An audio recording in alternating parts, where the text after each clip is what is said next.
Hello guys, welcome back. आज आ गए एक नए लेक्चर की तरफ जिसमें आपको आपका set D S P M का paper number 3 entrepreneurship and startup ecosystem कराने जा रहा हूँ। ये हमारा एक महा मैराथन लेक्चर होगा जिसमें हम आपके सारे 9 चैप्टर्स कवर करेंगे। तो लेट्स बिगिन।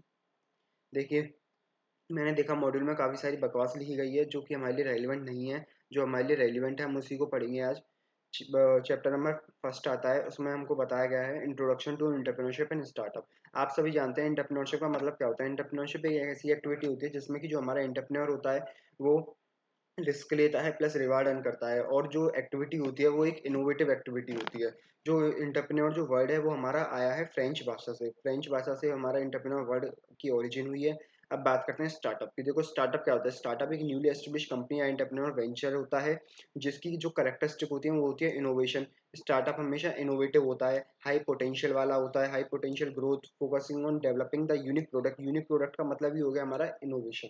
अब देखो, कुछ कैरेक्टरिस्टिक हैं स्टार्टअप की जो बताई गई हैं। इनोवेशन, आप सभी जानते हैं कोई भी स्टार्टअप होता है तो वो इनोवेटिव तरीके से कुछ जो प्रॉब्लम्स होती हैं, जो सोशल प्रॉब्लम्स होती हैं, उनको सॉल्व करने के लिए जो एक्टिविटी की जाती है उसी को हम स्टार्टअप बोलते हैं। बोले तो इनोवेशन स्टार्टअप की एक स्पिरिट होती है, एक आत्मा जो स्टार्टअप की है वो इनोवेशन ही है। अब बात करते हैं रिस्क एंड रिवार्ड की। देखो, रिस्क एंड रिवार्ड आप सभी जानते हैं, जो बंदा एंटरप्रेन्योर रिस्क लेता है उसको रिवार्ड तो सीधी सी बात है अर्न होगा ही होगा। फिर बात करते हैं entrepreneurship spirit.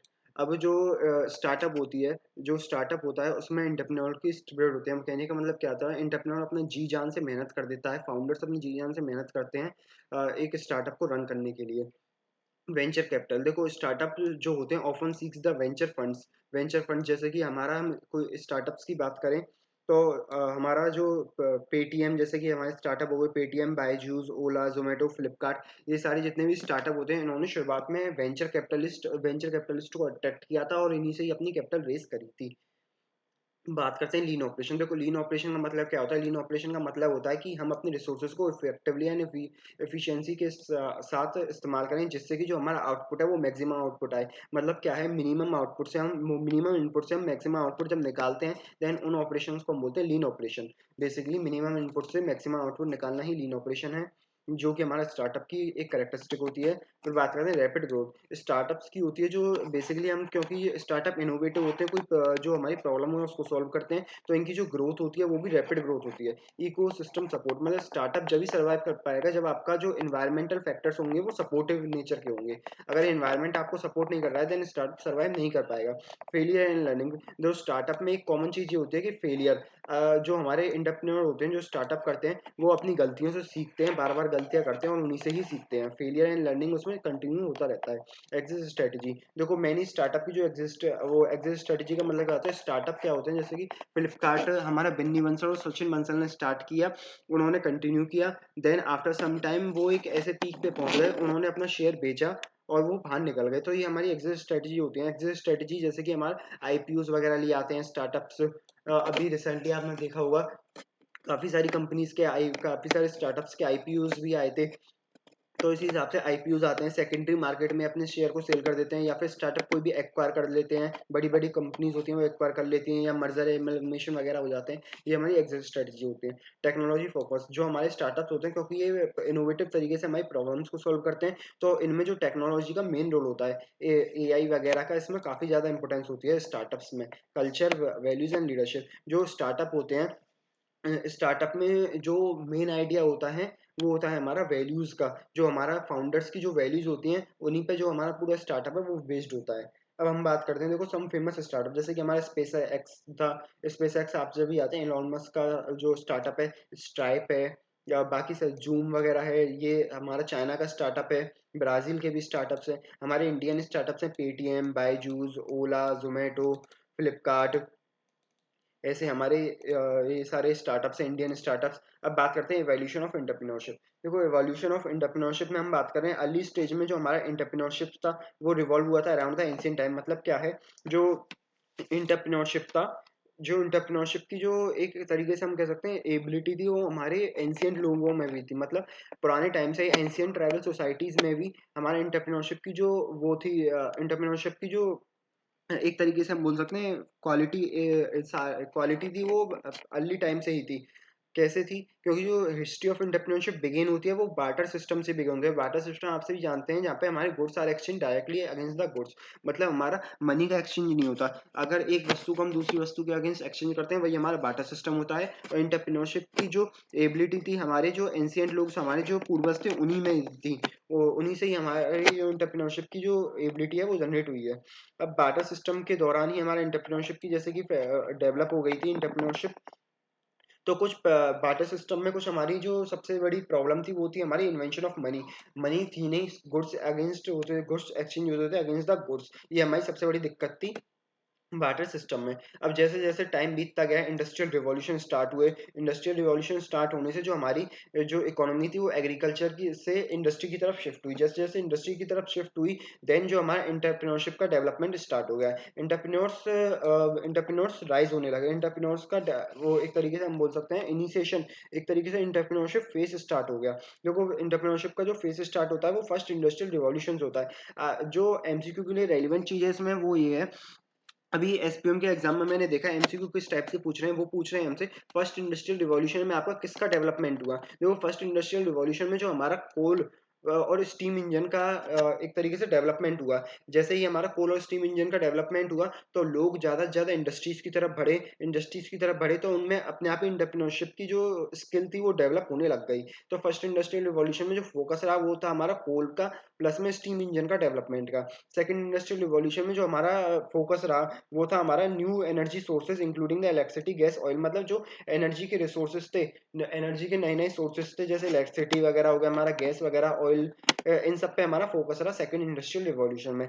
Tele communication telegraphs इन सब पे फोकस रहा। एमसीक्यू में ये पूछते हैं आपसे कि सेकंड इंडस्ट्रियल रिवॉल्यूशन में आपका फोकस किस चीज पे रहा, तो आप आंसर बताएंगे कि टेलीकम्युनिकेशन में, गैस, इलेक्ट्रिसिटी, ऑयल में। बात करते हैं हम सेकंड इंडस्ट्रियल रिवॉल्यूशन में हमारा जो मास प्रोडक्शन हुआ everything from railroads to track to model car. आपने देखा कि रेल रोड ट्रैक तो हमारा फर्स्ट इंडस्ट्रियल रिवॉल्यूशन में ही डेवलपमेंट हो गया क्योंकि स्टीम इंजन का डेवलपमेंट हो गया। देन सेकंड इंडस्ट्रियल रिवॉल्यूशन में आपका मॉडल टी कार्स का डेवलपमेंट हो गया। थर्ड इंडस्ट्रियल रिवॉल्यूशन में जो आपका डेवलपमेंट हुआ वो हुआ हमारा न्यूक्लियर एनर्जीज का। Nuclear energy, computer, electronics, gadgets वगैरह जितने भी हमारे गैजेट्स थे, इलेक्ट्रॉनिक गैजेट्स, न्यूक्लियर एनर्जी वगैरह, इन सबका डेवलपमेंट हुआ थर्ड इंडस्ट्रियल रिवॉल्यूशन में। फोर्थ इंडस्ट्रियल रिवॉल्यूशन में जो हमारा डेवलपमेंट हुआ वो हमारा एआई का, आर्टिफिशियल इंटेलिजेंस का डेवलपमेंट हुआ, जो कि हमारा अभी कंटिन्यू है। फोर्थ इंडस्ट्रियल रिवॉल्यूशन हमारा कंटिन्यू है।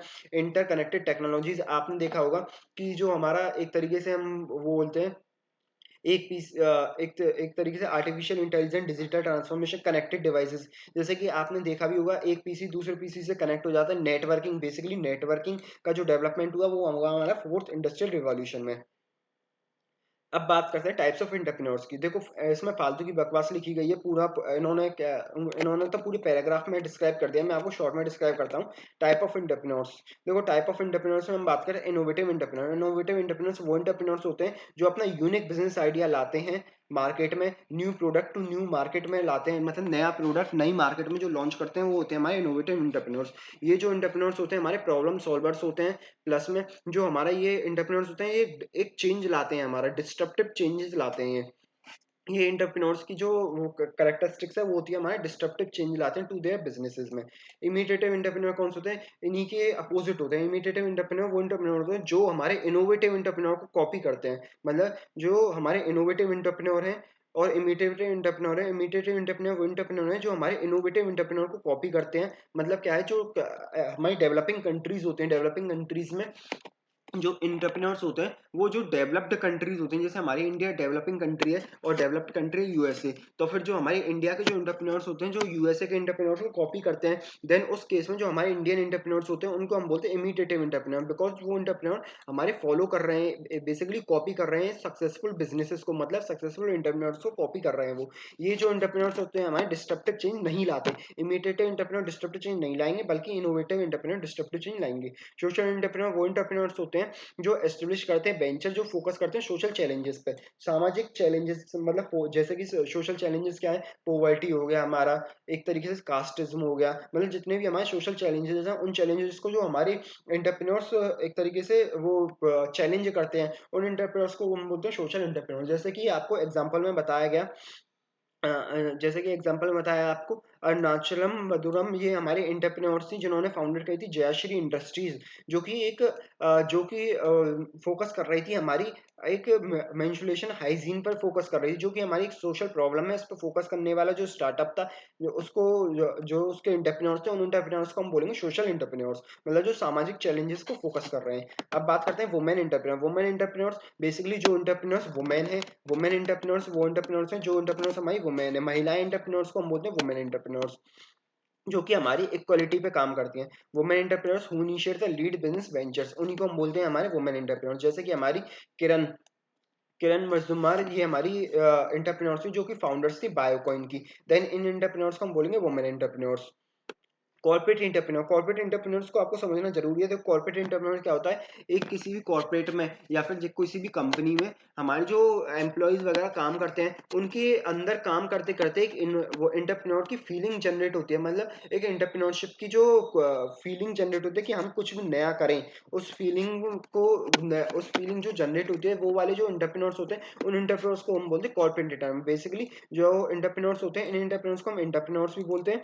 और इनका क्या, जो डायनामिक इंडिविजुअल्स होते हैं within the large organisation, जैसे कि हमारी गूगल्स के जो एम्प्लॉयज हैं, जो एग्जिबिट करते हैं entrepreneurship qualities behaviour to drive the innovation positive changes, then उन एंटरप्रेन्योर्स को बोलते हैं हम कॉर्पोरेट एंटरप्रेन्योर। बेसिकली किसी भी कॉर्पोरेट में काम करने वाले एंटरप्रेन्योर्स जिनके अंदर एंटरप्रेन्योरशिप की क्वालिटीज जनरेट हो जाती है, उन एंटरप्रेन्योर्स को बोलते हैं हम कॉर्पोरेट एंटरप्रेन्योर्स। फालतू की बकवास लिखी गई है इसमें आगे की पैराग्राफ्स में। अब बात करते हैं role of entrepreneurship and startup in the economic development. Entrepreneurship का और स्टार्टअप का क्या रोल है हमारे इकोनॉमिक डेवलपमेंट में। देखिए, जो एंटरप्रेन्योरशिप का ये वाइटल रोल प्ले करती हैं development of the country, like India के जैसे startup fosters innovation and technological advancement लाते हैं। आप सभी जानते हैं इनोवेशन को, जो स्टार्टअप होते हैं इनोवेशन लाते हैं। जैसे कि हमारा पेटीएम स्टार्टअप था, उसमें हमारे यूपीआई की जो वो है, यूपीआई की जो मार्केट है, उसमें एक बहुत बड़ा डेवलपमेंट लाई पेटीएम। जो स्टार्टअप थी हमारे, introduction new ideas new product launch करते हैं ये लोग। जो होते हैं, जैसे कि हमारे ओयो हॉस्पिटलिटी के केस में हमारा इनोवेशन लाई, जोमेटो फूड्स के केस में हमारा innovation lie. Secondly, entrepreneurship is a significant driver job creation के लिए है। ये सारी चीजें देखो, ये पैराग्राफ वाली चीजें हमारी पॉइंट्स में आगे लिखी गई हैं। Entrepreneurship economic growth and innovation लाती है। जो हमारे नए नए स्टार्टअप्स होते हैं, एंटरप्रेन्योरशिप की जो क्वालिटीज होती हैं, वो इकोनॉमिक ग्रोथ एंड इनोवेशन लाती हैं। जैसे कि हमारा जो ग्लोबली आप जानते होंगे, जो एंटरप्रेन्योर्स का हब होता है, वो होता है हमारा silicon valley in USA. USA में एक सिलिकॉन वैली के नाम से एक जगह फेमस है, जहाँ पे हमारे ग्लोबली जो बड़े बड़े एंटरप्रेन्योर्स हैं उधर काम करते हैं। अब बात आती है हमारी जॉब क्रिएशन। जो हमारे स्टार्टअप्स होते हैं, स्टार्टअप और एंटरप्रेन्योरशिप में डिफरेंस क्या है। जो स्टार्टअप्स होते हैं वो वेंचर्स होते हैं, जो कि एंटरप्रेन्योर्स हमारे कंटिन्यू करते हैं। मतलब जो एंटरप्रेन्योर्स जो बिजनेस करते हैं, उसी बिजनेस को हम बोलते हैं स्टार्टअप। अब देखो, स्टार्टअप्स होते हैं हमारे यहाँ जॉब क्रिएशन और एम्प्लॉयमेंट में मदद करते हैं, टेक्नोलॉजिकल एडवांसमेंट में मदद करते हैं, ग्लोबल कम्पिटिटिवनेस में मदद करते हैं। जो हमारे वो होते हैं, स्टार्टअप्स होते हैं। डाइवर्सिफिकेशन ऑफ इकोनॉमी, इकोनॉमी के डाइवर्सिफिकेशन मतलब जैसे कि हमारी इंडिया है, इंडिया की जो इकोनॉमी है उसको डाइवर्स करने में, अदर कंट्रीज में उसके प्रोडक्ट्स को भेजने में भी मदद करते हैं। फॉरेन डायरेक्ट इन्वेस्टमेंट जो एंटरप्रेन्योरशिप है, वो हमारी एफडीआई में भी मदद करती है। Social impact and inclusive development, ये सभी पॉइंट्स आप बहुत बेसिक पॉइंट्स हैं, आप सभी जानते हैं इनको। अब बात करते हैं हम जो एंटरप्रेन्योरशिप है, हमने बात कर दी एफडीआई को अट्रैक्ट करती है, फॉरेन डायरेक्ट इन्वेस्टमेंट को भी अट्रैक्ट करती है। वही सारे पॉइंट लिखे, economic development innovation job creation मदद करती है, टेक्नोलॉजिकल एडवांसमेंट में, डाइवर्सिफिकेशन ऑफ इकोनॉमी में, फॉरेन डायरेक्ट इन्वेस्टमेंट में, सोशल इम्पैक्ट में। फिर हम बात करते हैं, देखो, rise of startup global perspective. जो स्टार्टअप का राइज है, यूएस जो यूएस है हमारा फर्स्ट पोजीशन लगता है हमारी स्टार्टअप्स आउटपुट, मतलब जितने भी दुनिया भर में स्टार्टअप चल रहे हैं, उसमें जो फर्स्ट पोजीशन आती है वो हमारी आती है यूएस की। जो यूएस की जो इकोनॉमी है हमारी, 4 टाइम्स मोर देन, चार चार गुना ज्यादा है वो, जो सेकंड नंबर पे कंट्री है। मतलब देखिए, आप इस चार्ट को एनालिसिस कीजिए, जो यूएस की जो इकोनॉमी है, वो नियरली 4 टाइम्स ज्यादा है to the China's output of startup. मतलब चाइना का जो आउटपुट है स्टार्टअप का, उससे 4 गुना है हमारी यूएस के स्टार्टअप। और जो हमारी इंडिया है, इंडिया के जो स्टार्टअप्स हैं, वो नियरली हाफ है टू द चाइना की इकोनॉमी। जो चाइना की इकोनॉमी के जो स्टार्टअप्स हैं, उसके आधे हैं। यही सारी बातें इसमें लिखी गई है। जो यूएस की इकोनॉमी है वो 4 टाइम्स है हमारी to the China's economy, and the India की जो इकोनॉमी है वो नियरली हाफ है to the China's economy of output of startups. अब देखो कुछ ग्लोबल स्टार्टअप्स हैं, आप चाहें तो इनको पढ़ सकते हैं इनके बारे में। वैसे इन पे एमसीक्यू आपके एसपीएम में बनते नहीं है। जैसे टेस्ला है, जो कि फाउंडेड करी गई थी इलॉन मस्क के द्वारा। आप चाहें तो इन सबको पढ़ सकते हैं। टेस्ला आप सभी जानते हैं, ईवी के जो इलेक्ट्रिक व्हीकल है उसमें जो हमारी फेमस कंपनी है, ग्लोबल लीडर है, वो टेस्ला है। ऊबर के बारे में आप सभी जानते हैं, ये हमारे राइडर्स को ड्राइवर से कनेक्ट करता है। एयरनेव, इसके बारे में आप सभी जानते हैं कि जो ये हमारा रेंट और यूनिक ट्रैवल एक्सपीरियंस प्रोवाइड करता है। बेसिकली ये हमारी ओयो जैसा स्टार्टअप है। Stripe, Pen, SpaceX, Zoom video, Snap, आप चाहें तो इनके बारे में एक बार पढ़ लें। इंडियन स्टार्टअप्स के बारे में बताया गया है। इन पे बेसिकली एमसीक्यू इतने बनते नहीं हैं। एक जस्ट आप एक रीडिंग ले सकते हैं इनकी। फ्लिपकार्ट जो हमारा सचिन बंसल और बिन्नी बंसल के द्वारा फाउंडेड एक स्टार्टअप है। जो फ्लिपकार्ट है उसका जो गोल था वो था to be the Amazon of India. Amazon की तरह ये काम करता है हमारा, उसका विजन था। पेटीएम, जो कि हमारा यूपीआई के फील्ड में एक इनोवेशन लेके आया। डिजिटल पेमेंट्स के फील्ड में ओला, आप सभी जानते हैं। ओला एक ओला इलेक्ट्रिक व्हीकल्स के फील्ड में, जो इलेक्ट्रिक व्हीकल होते हैं टू व्हीलर, उसके फील्ड में ओला इनोवेशन लेके आया है। जोमेटो फूड डिलीवरी ऐप है। जीरोदा आपका जैसे हमारा stock bro, largest stock broker है हमारा, ग्रो की तरह जीरोदा होता है हमारा। ओयो रूम, स्विगी, उड़ान, रजारो पे। अब बात करते हैं बिगिन एंड एंटरप्रेन्योर। एंटरप्रेन्योर की हम बात करते हैं, देखो फालतू की बकवास इसमें लिखी गई है कि आप एंटरप्रेन्योर कैसे बन सकते हैं, एलोन मस्क कैसे बना एंटरप्रेन्योर, क्या क्या एलोन मस्क की बेसिकली हिस्ट्री दे रखी है इसमें, जिससे हमें कोई मतलब नहीं है। स्किल्स ऑफ एंटरप्रेन्योर की बात करते हैं। देखो स्किल्स ऑफ एंटरप्रेन्योर क्या है, एडेप्टेबिलिटी। एडेप्टेबिलिटी का मतलब क्या है, एंटरप्रेन्योर्स को चेंज होना पड़ेगा as per the changing environment. Changes को उसको अडेप्ट करना पड़ेगा, कॉन्स्टेंटली चेंज बिजनेस एनवायरनमेंट के हिसाब से उसको अपना जो बिजनेस है वो चेंज करना पड़ेगा, उसको इनोवेशन लाते रहना पड़ेगा अपने स्टार्टअप में। लीडरशिप, जो हमारा एंटरप्रेन्योर होता है उसमें हमारी जो नेतृत्व की क्वालिटी है, लीडरशिप की क्वालिटी है, वो मस्ट होनी चाहिए। रीसाइलेंस, रीसाइलेंस का मतलब क्या है हमारा, कि जो एंटरप्रेन्योर है उसको लर्न करना चाहिए सेटबैक्स के, सेटबैक से उसको मतलब फेलियर वगैरह से उसको सीखते रहना चाहिए। ऐसा नहीं है कि आज अगर उसको फेलियर का सामना करना पड़ रहा है तो वो विड्रॉ कर ले, मार्केट से विड्रॉ हो जाए, बल्कि उससे कंटिन्यूसली फाइट करना चाहिए फेलियर से। डिसीजन मेकिंग, जो डिसीजन मेकिंग है, डिसीजन मेकिंग का मतलब क्या है, एंटरप्रेन्योर की जो डिसीजन मेकिंग है वो बहुत इफेक्टिव डिसीजन मेकिंग होनी चाहिए, जिससे कि वो कॉन्स्टेंटली मार्केट में सर्वाइव कर सके। फाइनेंशियल लिटरेसी, एंटरप्रेन्योर की फाइनेंशियल लिटरेसी इतनी अच्छी होनी चाहिए जिससे कि वो अपने प्रॉपर बजट वगैरह डिजाइन कर सके, अपने बिजनेस को मेंटेन कर सके। नेटवर्किंग, एंटरप्रेन्योरशिप में और स्टार्टअप में जो सबसे मस्ट रिक्वायरमेंट होती है, जो आपका की एलिमेंट होता है, वो होता है नेटवर्किंग। नेटवर्किंग का मतलब क्या है, एंटरप्रेन्योर को बड़े एंटरप्रेन्योर की जो नेटवर्किंग है वो बहुत अच्छी होनी चाहिए। उसको बड़े बड़े कॉर्पोरेट से अपनी नेटवर्किंग बढ़ानी चाहिए, जिससे कि उसका जो स्टार्टअप है वो अच्छी तरीके से चल सके, अच्छी तरीके से ग्रोथ, पोटेंशियल ग्रोथ अचीव कर सके। इनोवेटिवनेस, इनोवेटिवनेस आप सभी जानते हैं, अगर एंटरप्रेन्योर है वो स्टार्टअप कर रहा है तो स्टार्टअप की जो स्पिरिट होती है वही इनोवेशन होती है। तो हमारा जो एंटरप्रेन्योर्स है उसमें जो इनोवेटिवनेस की जो क्वालिटी है वो मस्ट होनी चाहिए। क्रिएटिव एंड डिजाइन थिंकिंग, देखो क्रिएटिव एंड डिजाइन थिंकिंग आप सभी जानते हैं, क्रिएटिव एंड डिजाइन थिंकिंग का मतलब है एंटरप्रेन्योर की जो थिंकिंग है वो मस्ट भी क्रिएटिव होनी चाहिए, उसको कुछ तो नया करने की जो उसमें जुनून होना चाहिए। इम्पोर्टेंस की बात करते हैं, क्रिएटिव एंड डिजाइन थिंकिंग की जो इम्पोर्टेंस है, देखो जो क्रिएटिव जो एंटरप्रेन्योर होगा उसका जो यूजर सेंट्रिक अप्रोच होगा, जो हमारा क्रिएटिव एंटरप्रेन्योर होगा उसका हमेशा यूजर सेंट्रिक, मतलब जो प्रोडक्ट वगैरह वो डिजाइन करेगा वो हमेशा एंड यूजर को जो ध्यान में रखते हुए डिजाइन करेगा। प्रॉब्लम सॉल्विंग उसका नेचर होगा। जो इनोवेटिव और क्रिएटिव एंटरप्रेन्योर होगा वो हमेशा प्रॉब्लम सॉल्विंग पे फोकस करेगा। इनहेंस द कम्पिटिटिव एडवांटेज, अगर आप क्रिएटिव तरीके से सोचेंगे तो आपकी सीधी सी बात है मार्केट में आपको कम्पिटिटिव एडवांटेज मिलेगा। एडेप्टेबिलिटी एंड रिसाइलेंस, मैंने आपको बताया कि चेंज होना चाहिए एज पर चेंजिंग एनवायरनमेंट। जो क्रिएटिव एंटरप्रेन्योर होगा वो चेंज होगा as per the market condition, और प्लस में सेटबैक्स और फेलियर से वो सीखेगा, ना कि उनसे डर जाएगा। क्रिटिकल थिंकिंग स्किल्स, जो क्रिटिकल थिंकिंग स्किल्स का मतलब क्या है कि एंटरप्रेन्योर्स है उसकी जो थिंकिंग स्किल्स है वो बहुत ही ज्यादा एडवांस लेवल की होनी चाहिए।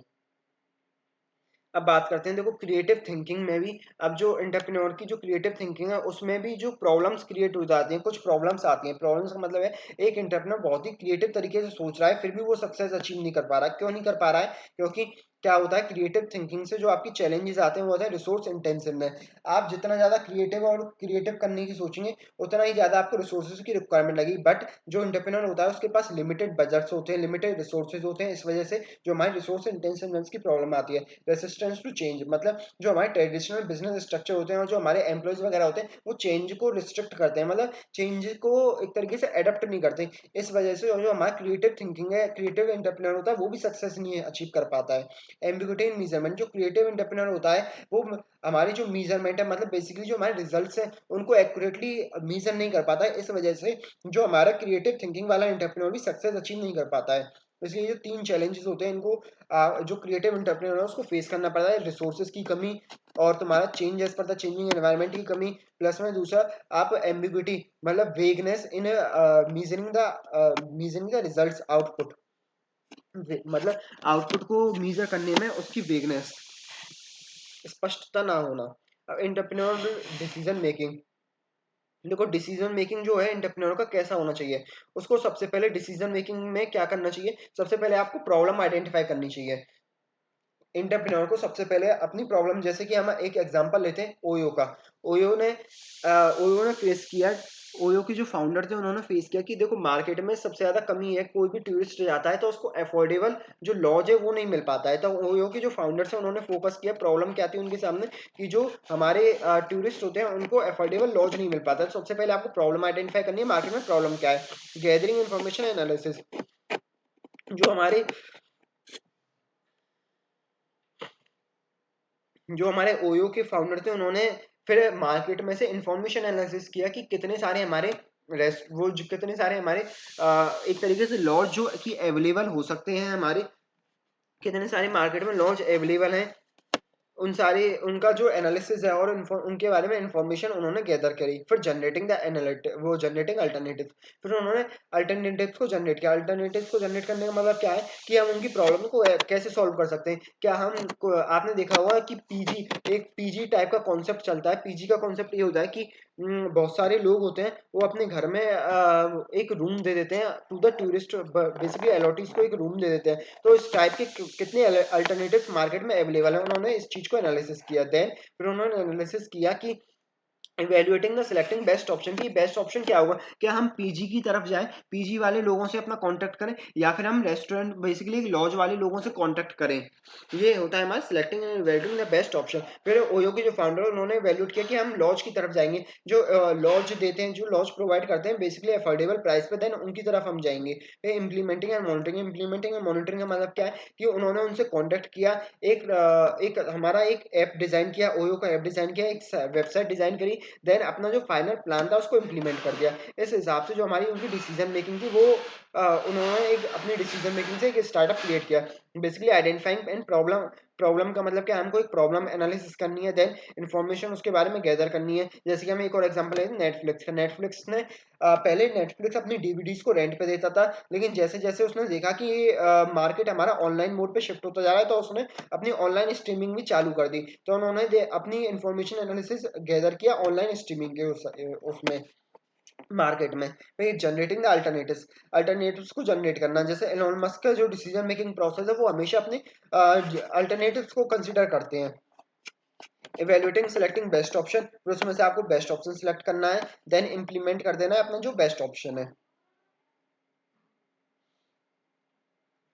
फिर बात करते हैं succession planning and managing family business. Succession planning and managing family, आप जानते हैं देखो काफी सारे जो हमारे वो होते हैं बड़े बड़े जो बिजनेसमैन होते हैं, जैसे कि हमारे टाटा ग्रुप था, टाटा सन्स का जो ग्रुप था और अंबानी का ग्रुप है, इनमें जो सबसे इंपॉर्टेंट जो चीज होती है वो होती है हमारी succession planning and managing family business. मतलब जो आपका जो बिजनेस है जो आपके सक्सेसर के हाथ में, सही सक्सेसर के हाथ में जाना चाहिए। Many wealthy families थी इंडिया में सक्सेशन प्लानिंग करती हैं due to the cultural emphasis on the family wealth and continuity of the business. जैसे अंबानी फैमिली थी, मुकेश अंबानी ने लीड करी after after after the Mukesh वो आफ्टर द धीरू भाई अंबानी जो फाउंडर थे अंबानी ग्रुप के, वो थे धीरू भाई अंबानी। धीरू भाई अंबानी के बाद जो अंबानी ग्रुप का जो मालिकाना हक था वो मुकेश अंबानी का था और अनिल अंबानी का। अब इसमें एक बहुत ही केयरफुल तरीके से प्लानिंग करनी चाहिए कि आपकी जो वो है आपका जो बिजनेस है वो सही हाथों में जाना चाहिए। जैसे कि आपका जो अंबानी ग्रुप का जो बिजनेस था मुकेश और अनिल के हाथ में गया। अब मुकेश अंबानी ने तो उस बिजनेस को डेवलप किया और आगे ले गए, लेकिन अनिल अंबानी ने वहीं उस बिजनेस को डुबा दिया, अंबानी ग्रुप के बिजनेस को डुबा दिया। तो इसी हिसाब से जो सक्सेशन प्लानिंग है वो बहुत ही ज्यादा इंपॉर्टेंट है। जैसे बजाज ग्रुप की भी सक्सेशन प्लानिंग थी, उन्होंने राहुल बजाज को गई उनकी ओनरशिप टू। अब ऐसे ही हमारी जो सक्सेशन प्लानिंग है वो काफी इंपॉर्टेंट होती है। वॉलमार्ट की सक्सेशन प्लानिंग थी। सक्सेशन प्लानिंग के लिए आपको क्या क्या स्ट्रेटेजीज अपनानी चाहिए? Transparent communication and family grievances. एक फैमिली होती है तो आपने देखा होगा कि एक फादर के अगर दो बच्चे होते हैं तो उनमें डिस्प्यूट रेज होना कॉमन सी बात है किसी भी अपने जो फैमिली बिजनेस को लेके। तो फादर को क्लियर कम्युनिकेशन रखनी चाहिए बिटवीन द सन्स की जो आपका जो बिजनेस है आपके वो सही हाथों में जाना चाहिए और उनके बीच में एक प्रॉपर कम्युनिकेशन, ट्रांसपेरेंट कम्युनिकेशन रखे, जिससे कि उनके बीच में डिस्प्यूट अराइज ना हो। Professionalism to leadership. और फादर को मतलब जो पिता है उसको एक ये एनालिसिस करना चाहिए कि बिजनेस है वो किसके हाथों में सही रहेगा, जैसे कि मुकेश के हाथों में सही रहेगा या अनिल के हाथों में सही रहेगा। एक प्रोफेशनलिज्म ऑफ लीडरशिप, लीडरशिप के किसके हाथों में जो लीडरशिप है वो सही रहेगी। मेंटरशिप सक्सेशन डेवलपमेंट प्रोग्राम, मतलब उनको अपने जो बच्चे बच्चे होते हैं उनको लीडरशिप प्रोग्राम्स के बारे में जानकारी प्रोवाइड करनी चाहिए। मेंटरशिप प्रोवाइड करनी चाहिए। सक्सेशन डेवलपमेंट प्रोग्राम्स के बारे में, जैसे अनिल और मुकेश अंबानी को दोनों को ही ट्रेनिंग प्रोवाइड करानी चाहिए कि सक्सेशन प्रोग्राम्स के बारे में। Examples of the poor succession planning, poor succession planning के एग्जाम्पल्स हैं, जैसे कि आपने देखा होगा कि जो हमारा अपोलो हॉस्पिटल के केस में क्या हुआ था। अपोलो हॉस्पिटल के केस में जो रेडी फैमिली ने थी, फाउंडर थी जो अपोलो ग्रुप की, उन्होंने अच्छी सक्सेशन प्लानिंग करी नहीं, जिससे कि जो फैमिली का जो बिजनेस फैमिली बिजनेस था वो हमारी एक एंड स्टेज पे आ गया। इसलिए हमारी सक्सेसफुल प्लानिंग है, सक्सेसफुल सक्सेशन प्लानिंग बहुत ही इंपॉर्टेंट है। अब बात करते हैं स्टार्टअप रजिस्ट्रेशन की। देखो डीपीआईटी से registration, department of promotion of industry and internal trade, ये हमारी एक वो डिपार्टमेंट है जो कि हमारे स्टार्टअप्स को रजिस्टर करता है। देखो डीपीआईटी जो होती है, डीपीआईटी डीपीआईटी गवर्नमेंट ऑफ इंडिया का डिपार्टमेंट है जिसमें कि हम अपने स्टार्टअप्स को रजिस्टर कराते हैं। देखो डीपीआईटी में स्टार्टअप को रजिस्टर कराने से क्या क्या बेनिफिट मिलते हैं? टैक्स का बेनिफिट मिलता है। 3 सालों तक के लिए आपको टैक्स का बेनिफिट मिलेगा out of the first 10 year of the existence of the startup. फिर हम बात करें सेल्फ सर्टिफिकेशन की। सेल्फ सर्टिफिकेशन का मतलब क्या है कि जो आप डीपीआईटी में अगर रजिस्टर कराएंगे तो स्टार्टअप अपने आप ही सेल्फ सर्टिफिकेशन ऑब्टेन कर सकते हैं with the various labour laws and environmental law से। उनको कंप्लायंस में काफी मदद मिलेगी। खुद सेल्फ सर्टिफाई कर सकते हैं, देयर कंप्लायंस मतलब अपने कंप्लायंस को खुद ही वो पूरा कर सकते हैं। Innovation and the patent support, जो हमारी गवर्नमेंट ऑफ इंडिया है उसने डीपीआईटी को ये फैसिलिटी प्रोवाइड किया है कि जितने भी स्टार्टअप नए एस्टेब्लिश होंगे उनको पेटेंट वगैरह में काफी सारी रिलैक्सेशन मिलेगा। Up to 80% of the patent fees आपको रिम्बर्स भी कर दी जाएगी अगर आप डीपीआईटी में रजिस्ट्रेशन कराते हैं तो। Access to the government scheme, various government की स्कीम चलती हैं। अगर आप डीपीआईटी में रजिस्ट्रेशन कराते हैं तो आपको वेरियस गवर्नमेंट स्कीम्स का भी फायदा मिलेगा। नेटवर्किंग कोलैबोरेशन अपॉर्चुनिटी, डीपीआईटी आपको वेरियस कोलैबोरेशन की अपॉर्चुनिटीज भी प्रोवाइड कराती है। Ease way of winding up के लिए भी काफी सारी फैसिलिटीज प्रोवाइड कराती है स्टार्टअप। 90 डेज में आप insolvency in the bankruptcy code में जो फास्ट ट्रैक सीआईआरपी का प्रोसेस है उसमें जाके आप अपना जो वाइंडिंग अप है वो भी करा सकते हैं। फास्ट ट्रैक गवर्नमेंट प्रोक्योरमेंट, डीपीआईटी का रजिस्ट्रेशन एलिजिबल होता है fast track processing of government tenders वगैरह के लिए। गवर्नमेंट टेंडर्स वगैरह जल्दी मिल जाते हैं स्टार्टअप्स को। रिकॉग्निशन एंड विजिबिलिटी, डीपीआईटी में जो स्टार्टअप रजिस्टर होते हैं उनकी रिकॉग्निशन भी अच्छा होता है। इन्वेस्टमेंट अपॉर्चुनिटीज उनको काफी सारी प्रोवाइड करती हैं। स्किल डेवलपमेंट एंड ट्रेनिंग भी होती है उनकी। डीपीआईटी रजिस्ट्रेशन एलिजिबिलिटी, इसको एलिजिबिलिटी कौन है डीपीआईटी में रजिस्ट्रेशन कराने के लिए? देखो जो कि हमारी एलएलपी है, लिमिटेड लाइबिलिटी पार्टनरशिप और प्राइवेट लिमिटेड कंपनी, ये हमारी एलिजिबल है टू बिकम रजिस्टर ऑन डीपीआईटी।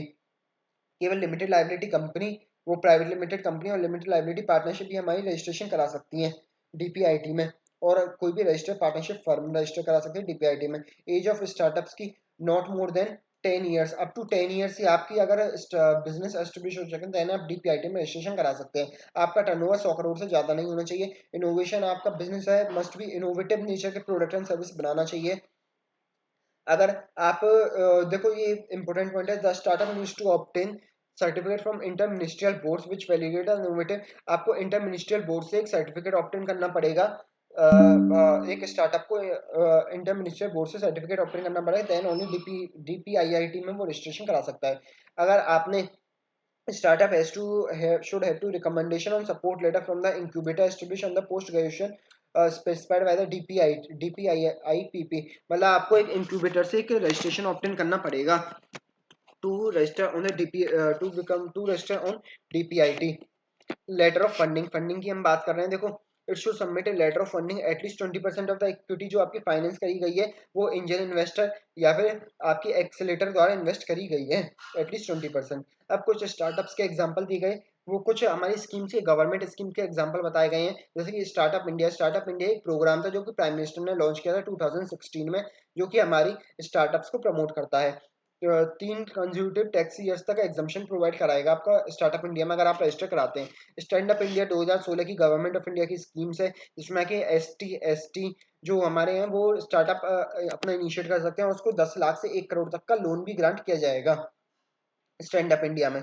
प्रधानमंत्री मुद्रा योजना में 2015 की ये स्कीम है, जिसमें कि आपको शिशु, अगर आपकी ऑर्गेनाइजेशन तो 50,000 तक का लोन के लिए एलिजिबल हो आप, किशोर ऑर्गेनाइजेशन है तो 50,000 से 5 लाख तक का लोन के लिए एलिजिबल हो, तरुण है आपकी तो 5 लाख से 10 लाख तक के लोन के लिए आप एलिजिबल हैं। अटल मिशन योजना, अटल मिशन योजना आपकी नीति आयोग के द्वारा एक योजना बनाई गई थी, जिसमें कि आपके स्टार्टअप्स वगैरह को प्रमोट किया जाता है, including the Atal thinking labs. इसमें काफ़ी सारी लैब्स, इंक्यूबेशन सेंटर्स वगैरह एस्टेब्लिश किए गए थे। Make in India, make in India आपकी लॉन्च करी गई थी 2014 में, जिसमें हमारे पीएम हम लोगों को प्रोत्साहित करते हैं कि आप इंडिया में ही अपने प्रोडक्ट एंड सर्विसेज को बनाएं, ना कि import rather than importing from outside the countries. बाकी आपकी ये समरी दी गई है, आप एक बार इसको रीड आउट कर सकते हैं। सो आगे बढ़ते हैं अपने चैप्टर नंबर 2 की तरफ।